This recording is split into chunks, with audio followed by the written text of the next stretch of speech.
يعني شيكا اتكلم عن موضوع امام عاشور ومش عارف ايه والكلام ده، وانه قال له مش قال له. انت يا ابراهيم ساعة كنت معاهم في الملعب، تعرف مين اللي صح ومين اللي غلط. هو خلاص هو مسؤول عن كلامه. الراجل قال كلام حلو الاول عن المبادرة.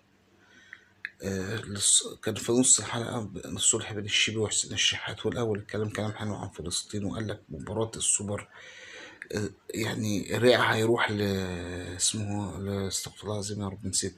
الريع هيروح لأهلنا في فلسطين. كل ده كلام كويس خلاص.